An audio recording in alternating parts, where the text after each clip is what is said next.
pelos poderes de Grayskull.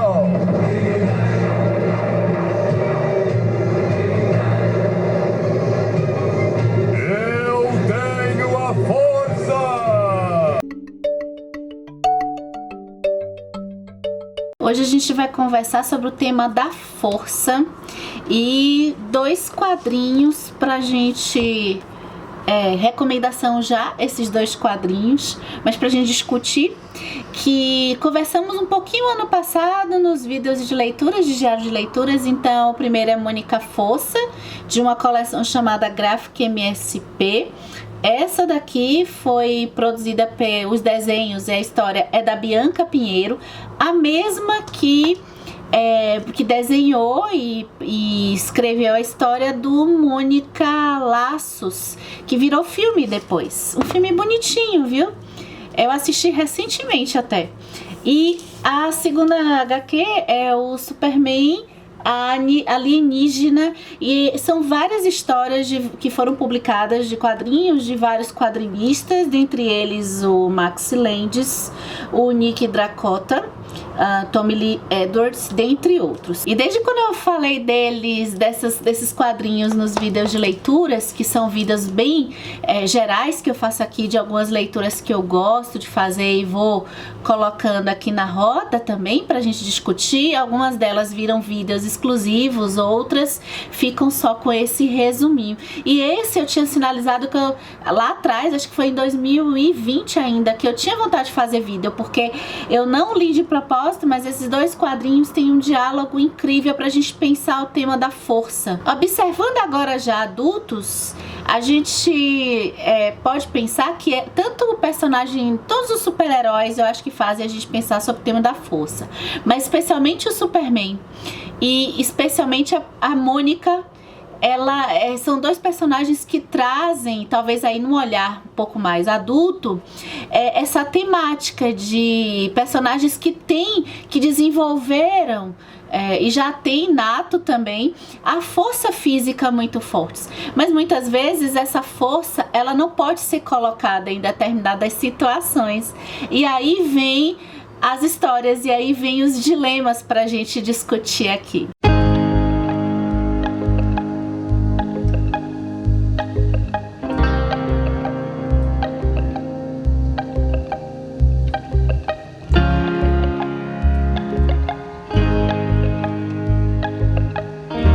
Eu vou começar falando do Superman, que é um herói que eu tenho uma relação de afeto desde a minha infância. E nessa HQ Superman Alienígena, a gente vai ter uma reunião de várias histórias que vão colocar aventuras assim do Superman desde quando ele é criança até ele ser adulto. E o tema desse alienígena, de um ser que não é desse planeta e que tem uma trajetória de vida assim bem interessante, por conta que ele vem pra cá, né? Tem toda a coisa lá dele ser de Krypton e o poder dele ser por conta dele ser alienígena e viver nesse sol amarelo. E ele é criado pelo mais simples, assim, uma família muito simples, no interior de uma cidadezinha quase esquecida dos Estados Unidos, que é Smallville. E ele é criado para não deixar as pessoas perceberem que ele tem essa força. Então esse conflito eu acho um pouco aprofundado, assim como foi aprofundado num filme que é aquele do Zack Snyder, do Homem de Aço, o primeiro, que eu sempre assisto até a parte que começa a luta lá com o Lex Luthor, que eu acho que não é legal, mas o desenvolvimento do personagem interpretado pelo Henry Cavill é bem um pouco a pegada dessa HQ aqui. Possivelmente acho que deve ter sido inspirada nela, porque algumas coisas a gente que assistir ao filme vai se lembrar quando for ler. O Superman, ele é um homem que eu vejo muito uma conexão com Jesus Cristo, assim, com essa coisa de um homem moralmente educado, pra ter a sua moralidade muito definida, diferente, talvez, oposto do Batman. Enquanto o Batman, eu acho até que, paralelamente ao Tony Stark, é aquele cara que não tem poder nenhum, mas ele tem o poder do cérebro. E o cérebro passa aqui, né, principalmente pelo quadrinho da Mônica, né? E ele tem o poder do cérebro e ele tem o poder do dinheiro, tá? Então, o Batman também. Então, ele tem a condição de ser o super-herói por conta do poder e desse cérebro, que ele é muito inteligente, que ele constrói. Acho que o Batman menos, né? O Tony Stark é mais inteligente até, na minha opinião. E o Superman é o oposto, ele já vem com esse poder nato e ele precisa aprender a ser humilde. Por isso que eu amo essa capa dessa HQ, porque as histórias passam muito por isso. Um homem que deseja ser igual a todos, e as pessoas que vão conhecendo o Clark Kent, e as pessoas também que conhecem o Superman, quando ele realmente vira o super-herói e tal, são pessoas que querem ser igual a ele, porque acham ele fenomenal. E no fundo, ele vai se desenvolver com um propósito, justamente por conta da identidade secreta, né? De não se revelar que ele é o Clark, mas de um propósito de ser ordinário, ser igual a todo mundo e ao mesmo tempo poder usar os poderes dele para o propósito de ajudar as pessoas.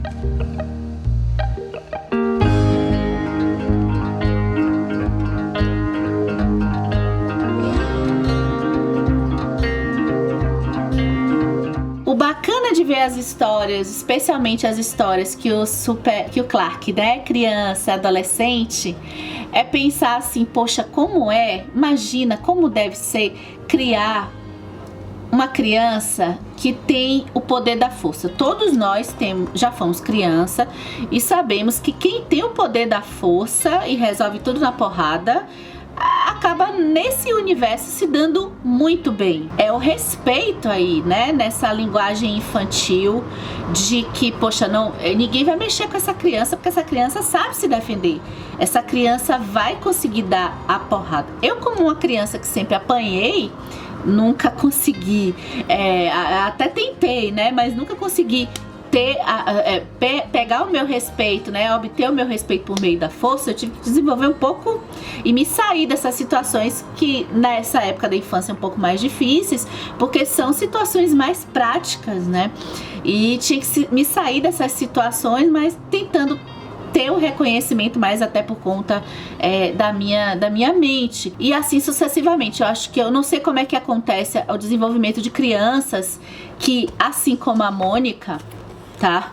Elas vão... Claro que aqui essa história não chega nesse nível de aprofundamento, mas crianças que vão se defender, o que eu acho muito bom. Crianças que vão se defender utilizando a força e vão mandar muito bem, vão conseguir sempre utilizar a força para conseguir o que ela quer. Mônica vai ter que lidar com a seguinte situação: ela tá acostumada a resolver os problemas dela com a coelhada, mas ela vai enfrentar nessa HQ a situação que ela vai ter que aprender, porque ela vai enfrentar uma situação que a força não vai resolver.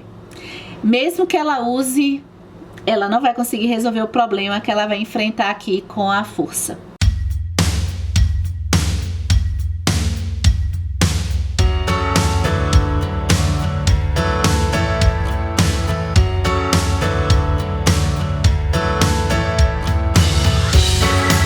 Bem, eu quero voltar um pouquinho no Superman pra gente conversar aqui sobre a força e esse desejo dos super-heróis. Dentro de nós, você concorda com isso? Eu acho que dentro de nós a gente carrega talvez um desejo sempre, a gente vai se identificar com um super-herói. E esse desejo de querer ser igual ao super-herói, apesar dos vilões também nos seduzir, tá? Mas vamos pro super-herói. Eu acho que a gente acaba criando uma identificação com heróis de histórias. E eu vou até perguntar aqui pra você, se quiser responder nos comentários, qual o herói você sentiu que você se identificava quando você era criança. Eu li alguns artigos sobre essa temática dos super-heróis e como que essas identificações que nós temos com eles merecem talvez algumas reflexões também, e a atenção e até certo ponto, né? Recentemente eu li um artigo que antes eu lia e não guardava, não fazia esses fichamentos, e agora eu ando fazendo. E eu encontrei um artigo que fala sobre o tema que eu tinha lido em outros, que é sobre o corpo. Essa relação da força com o corpo que nós acabamos produzindo nos super-heróis de um jeito até homogêneo. Se a gente for ver os corpos de mulheres super-heroínas e de homens super-heróis, acabam tendo um padrão.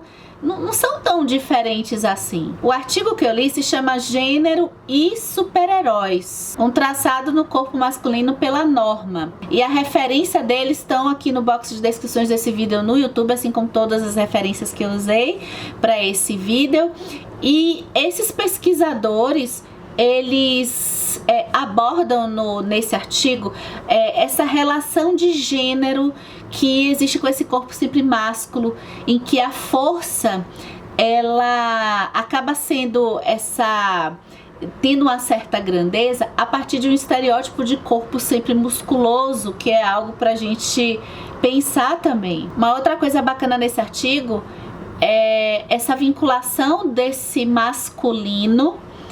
Talvez até hoje a gente talvez tenha tido algumas mudanças, mas assim, esse masculino construído com esse vínculo em um corpo, e que o salvar o mundo, né, a masculinidade tá no super-herói.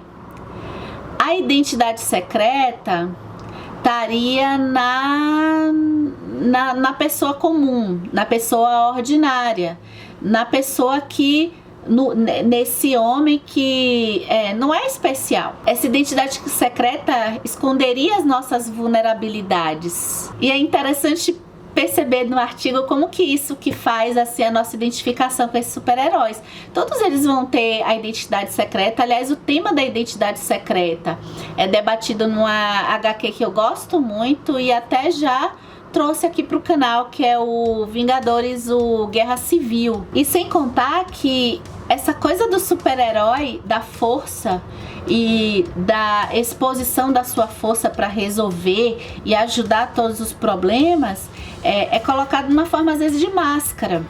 Máscara para esconder essa identidade, a máscara que talvez a gente se identifique também, que seja um desejo nosso de usar a violência no formato de máscara. E se a gente for levar isso pra internet, talvez não levar na vida real da briga, mas levar na internet, que tem a briga e o ódio também, essas máscaras eu acho que combinam bastante, porque talvez muitas coisas do uso da força, o uso da força do ódio da internet, talvez não fossem ditas cara a cara, muito possivelmente. E já tem estudo sobre isso também.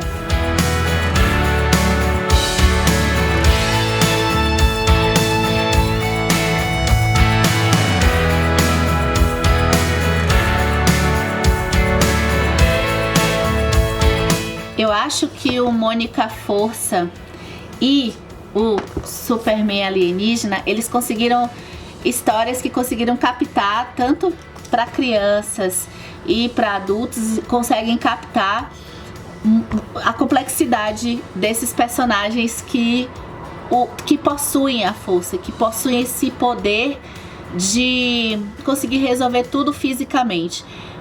E muitas vezes a solução de problemas não vão passar, aliás, muitas vezes mesmo não vão passar pela resolução física da violência, ou até da defesa física também.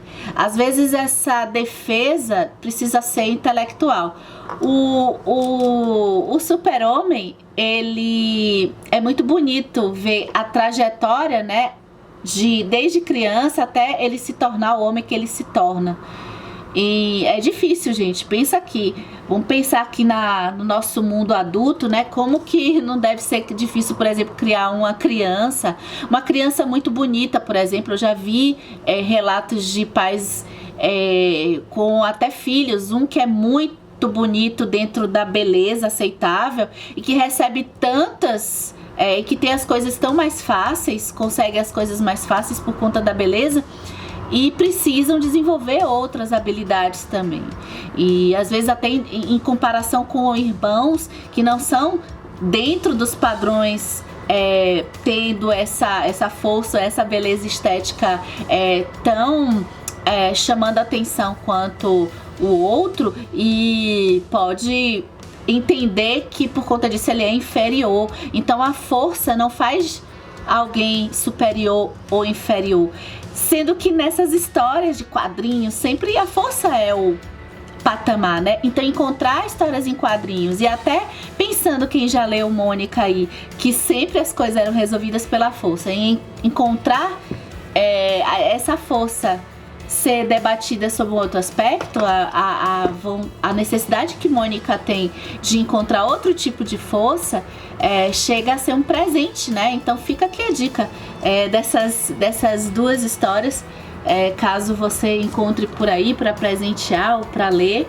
e vim aqui debater na roda. Aceito já o seu comentário aqui pra gente discutir o tema da força. Você conhece outras histórias que lidam com esse tema da força e como que a força pode ser às vezes um problema?